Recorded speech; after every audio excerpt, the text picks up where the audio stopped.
It's welcome to the session today. So just to begin quickly, my journey to becoming obsessed with social enterprises and to some extent a social enterprise specialist started a while back when I was at university. So you see me here, okay? That is me at university.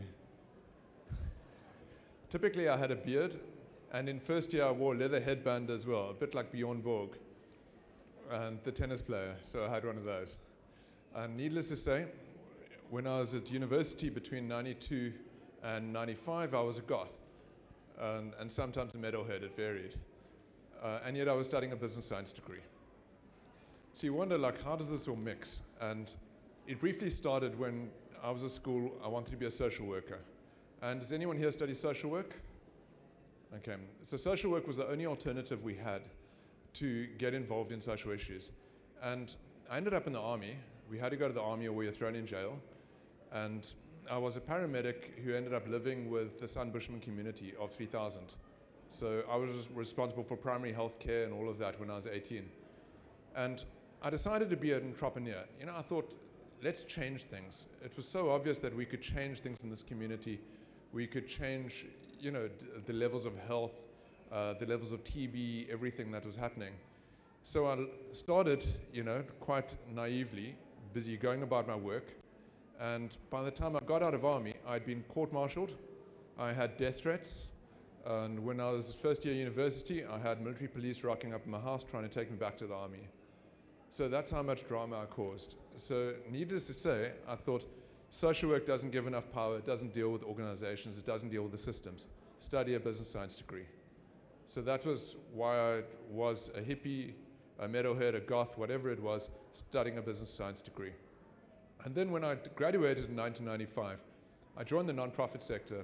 And at the time, no one knew what the nonprofit sector was. I had to go to the careers counseling office down in Middle Campus there. And they said, do you know this thing called a nonprofit organization? I said, what's that? No one really knew. We didn't have the level of awareness we did today about them.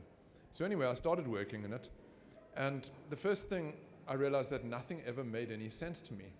And the reason is there was never any business principles or there was no business thinking being applied to these organizations.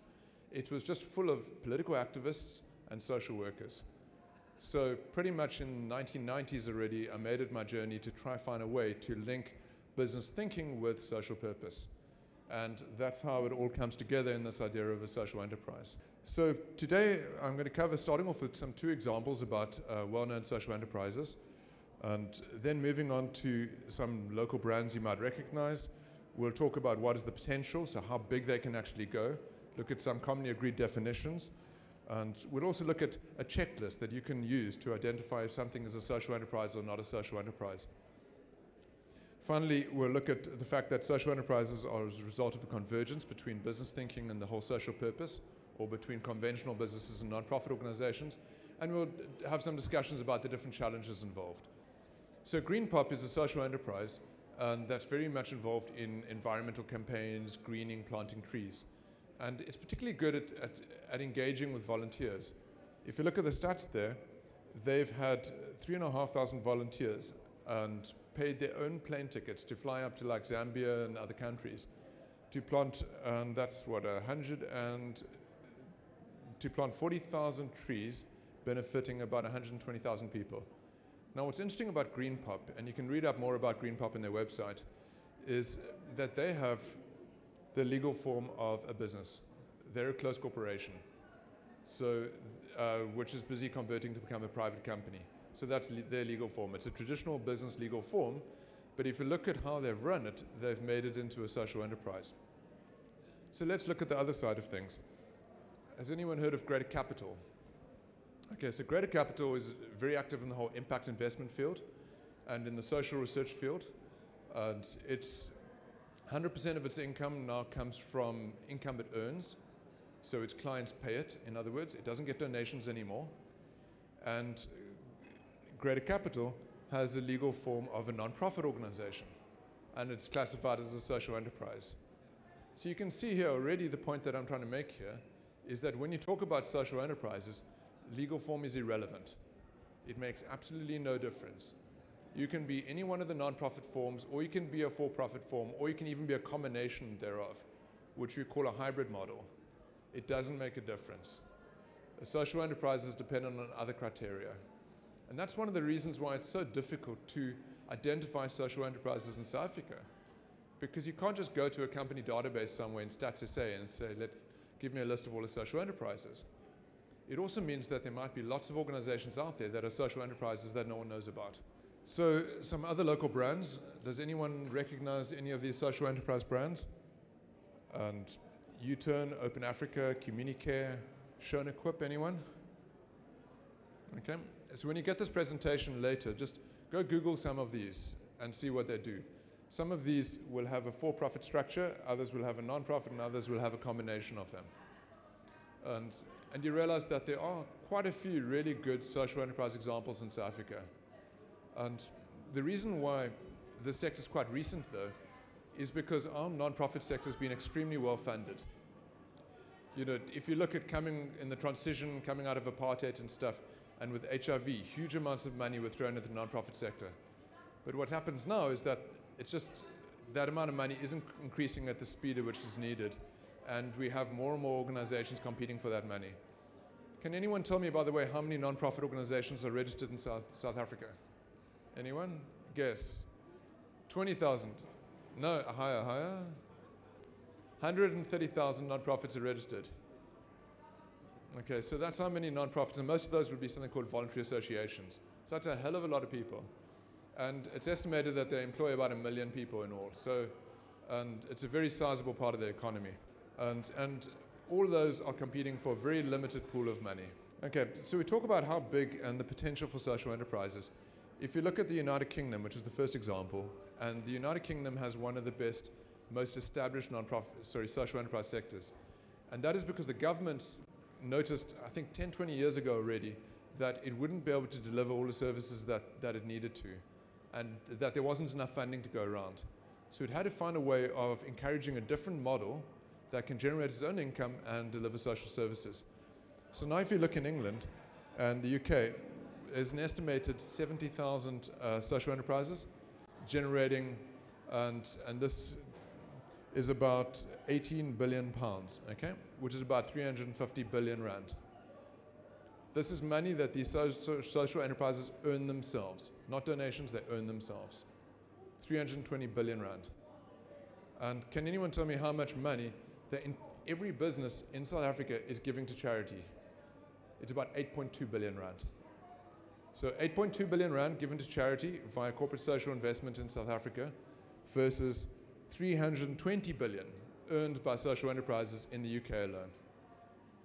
That's big, isn't it? Now, if you look at a place like European Union, they say it accounts for 3.5 million jobs, and Grameen Bank you've all heard of.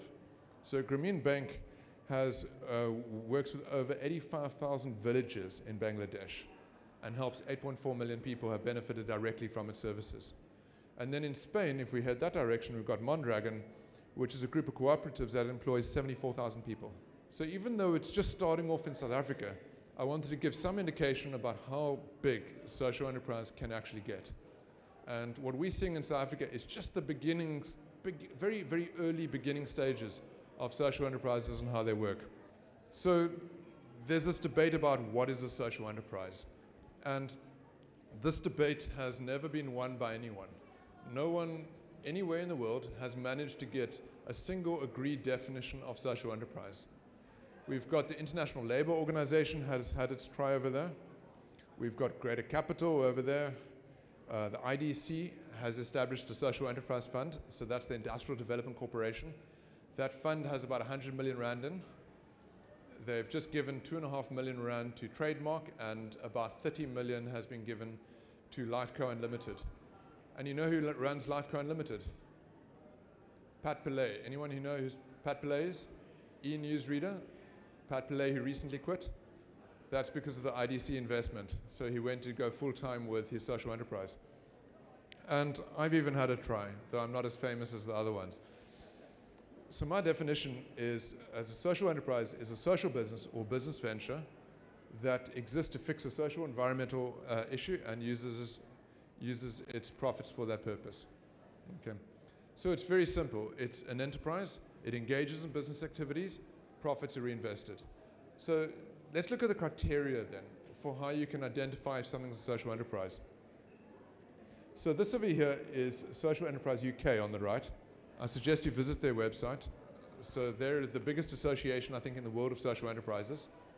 I just Googled Social Enterprise UK, and their definition perhaps is the most generally accepted and used around the world. So what they say is, firstly, it has to have a very clear social or environmental mission, which I'm sure all your projects have. Secondly, it's got to generate the majority of its income through trade. So we mean the majority of its income through some sort of business activity. And a crowdfunding campaign is donations. That's not trade. Trade is when you've got a customer that's paying for something. That customer can be the government, it could be a business, or it could be the beneficiary itself who's paying. So has anyone heard of Ease Express, perhaps? And a bicycle delivery service? So they've spoken already. Excellent. Okay. So you can see how their model works is you have the beneficiary pays Ease Express to get the medicines delivered. That's the beneficiary paying. That's a social enterprise. Someone just getting donations from the government or donations from some foundation, that is not a social enterprise. But the threshold is around 50%. And another rule is that they must reinvest the majority of their profits. In fact, they must reinvest all their profits. The only exception for social enterprise is sometimes you have an impact investor comes in, and the impact investor will lend the social enterprise money or purchase equity in it, and they expect sort of at least their money paid back or some minor return or some minor dividends, and that would be considered to be legitimate and still within the realm of social enterprise. You can't, for example, set up a social enterprise and take all the money to buy yourself a BMW. Then that wouldn't be a social enterprise. So it's got to be quite careful about how much money you take out the business and how much you leave in it. But what we're saying over here is that a social enterprise is a result of convergence. On the left-hand side over here, we have, and I'll read, this is your traditional non-profit side, and on the other side is your traditional business side. So what we have over here is the shift as organizations move along from being purely philanthropic to purely business-like. So over here we have your traditional non-profit organization that exists totally on funding. So this could be your children's home would be a good example. Then what we have over here, and you can see this more clearly when you look at the presentation later, is non-profits that generate some sort of income on the side. It could be charging a bit for training courses, it could be a workshop they run, they could have a charity shop that generates some of the income. And we typically call those non-profits with income generating activities or sustainable non-profits. Then over here is where we have the social enterprise, which is strongly focused on social purpose.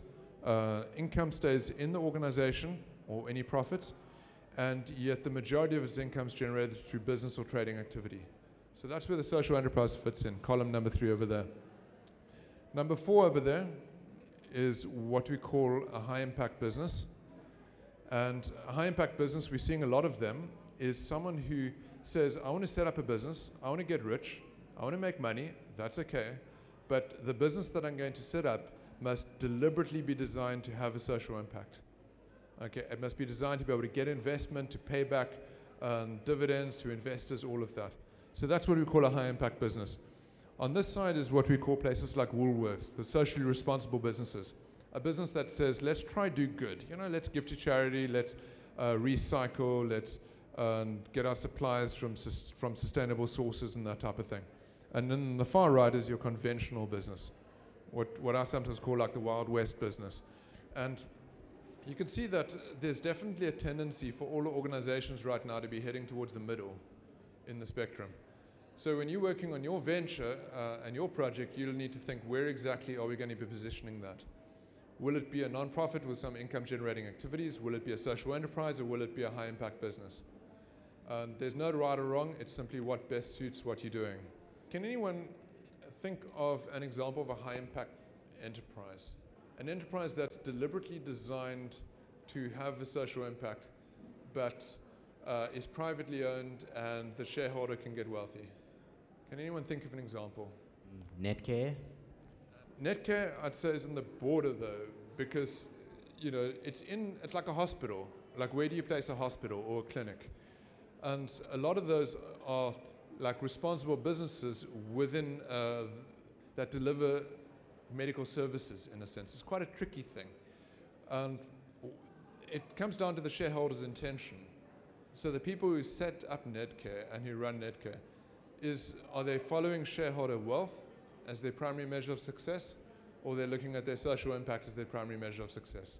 So that, for me, would be determining whether something like Netcare would classify as like a high-impact enterprise or just a responsible enterprise. And anyone else? Microsoft? Microsoft, I would call it a responsible enterprise as well. And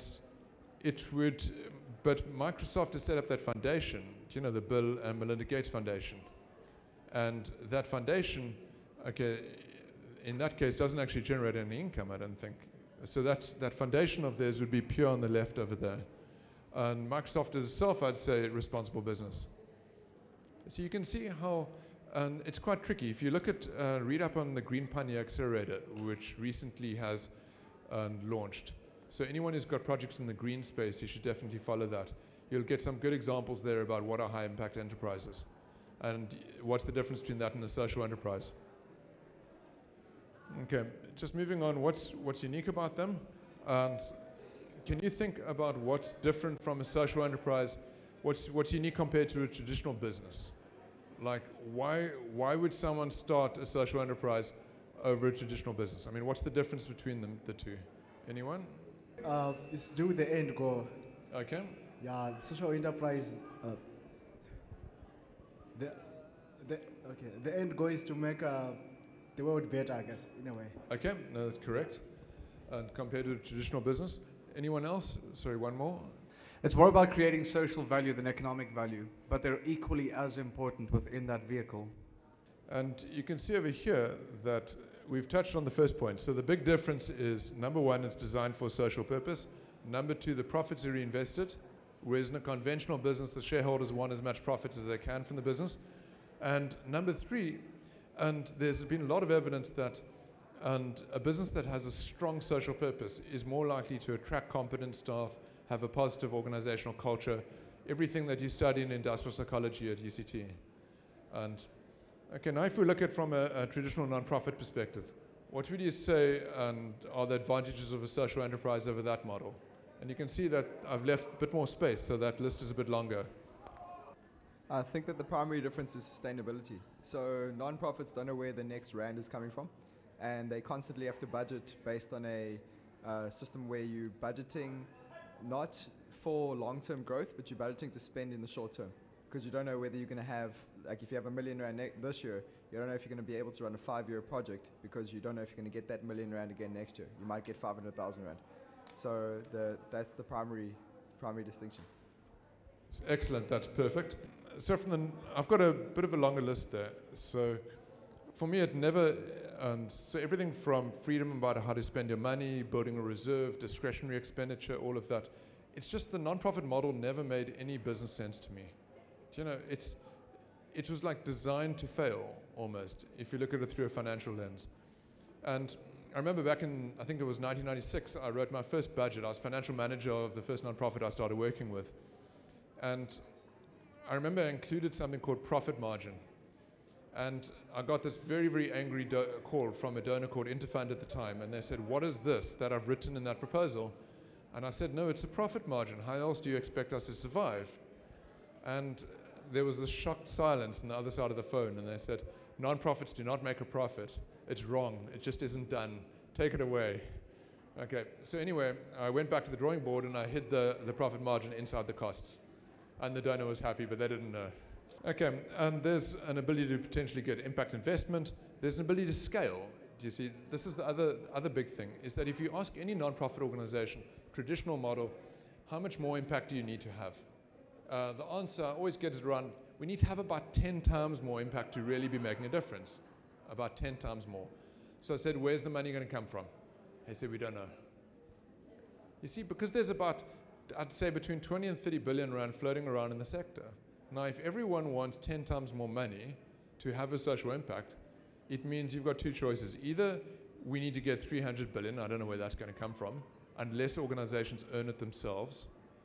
Alternately, what will happen is we have something called social innovation, which is the big focus of the whole Bertha Center. We need to become much cleverer about how we do things. But the maths just never added up, how everyone's going to have that impact and scale and expand if any expansion requires more donations in a competitive environment to be able to do it. Just never made sense to me. Okay, so talking about legal forms then. And social enterprises, as I said earlier, are complicated because they could have either a for-profit or a non-profit legal form. So if we look at the non-profit side, we've got 3 non-profit legal forms. Non-profit company, voluntary association, and non-profit trust. And there used to be something called a Section 21 company that has now been merged into the non-profit company. And the easiest one to register, if you just want to play around, is the voluntary association. All you have to do is get some forms from the Department of Social Development, do some signatures, get a sample constitution, customize it and send it in, and you have a voluntary association. And you can even register a voluntary association, you can even just create one. We could create a voluntary association now. It just wouldn't be registered with the Department of Social Development. Now, all those have to go for something called NPO accreditation. Have you heard the term? Non-profit accreditation. And that is an accreditation that the Department of Social Development gives a non-profit organization. And the common confusion that everyone has in the sector is they'll say, I'm an NPO, or when you ask them what their legal form is. And NPO is not a legal form, it is an accreditation. Okay, so it's just much easier if you get the terminology right now. Your legal form is voluntary association, Section 21 company, and a trust. So now the question is, why do people get an NPO accreditation from the Department of Social Development? The big rule there is that a lot of donors, like corporate social investment donors, don't want to give to any unregistered or unaccredited or nonprofit organization. The second thing is the government doesn't want to do any business with a nonprofit that hasn't got that accreditation either. Then on top of that, has anyone heard of the whole public benefit status accreditation? Okay, so SARS also gives an accreditation.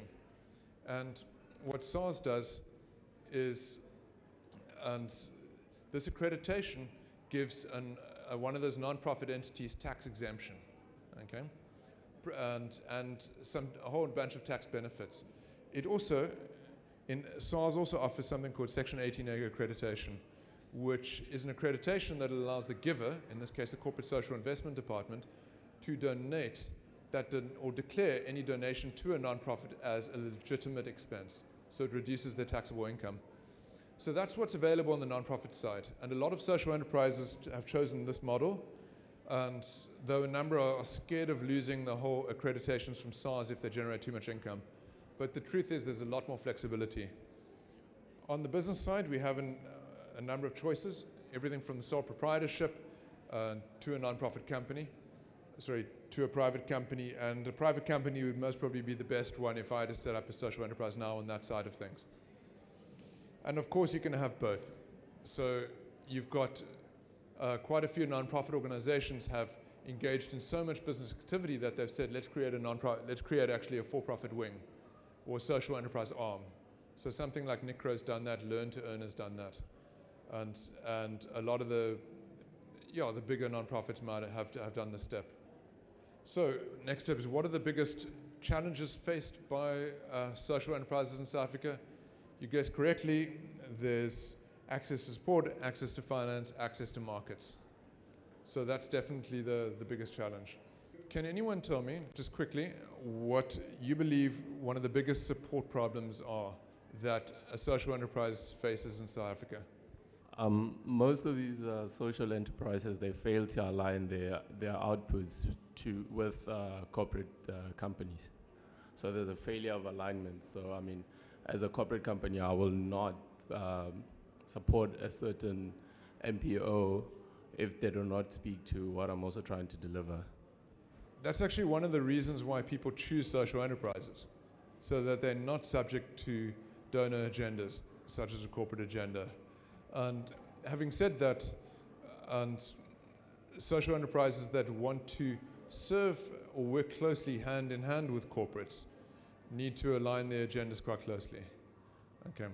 But you can read more about this, and I've got a presentation which I refer to in the resources section called Think Like a Social Enterprise, and it deals exactly with that whole alignment problem. Okay, next thing, access to finance. What do you think the biggest financial problem that social enterprises are facing with at the moment? Wouldn't it be the fact that they'd be viewed in the similar light to non-profit organizations, in that there's a big chance they won't generate an income, so people won't want to fund them? Okay. Yes, no, that's partially correct, or definitely it is correct. It's part of the puzzle. And a lot of social enterprises coming out of the non-profit side haven't yet figured out how to become really profitable, to get the right business models. And impact investors frequently complain about that. That's why a lot of them prefer to sort of invest in the whole high impact businesses. There's also a problem with that any small business would face. A lot of investors don't want to even go near a non-profit organization. They just don't consider it to be investment worthy.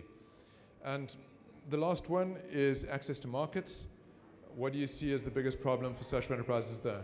I think that's the South African distribution of income is definitely a big problem over there. Like a lot of social enterprises work in countries with a big middle class. I don't think South Africa's middle class is large enough nor in the correct areas to support because it's very spread out. So we have clusters in, Durban, Joburg, Cape Town. We don't have a massive cluster of middle class to support the social enterprise model. Thanks. And that definitely applies to social enterprises whose customers are the middle class. But remember, social enterprises, a lot of them are being focused towards the bottom of the pyramid. And at the same time, they're quite a big service provider of the government. So depending where they are, they have different challenges.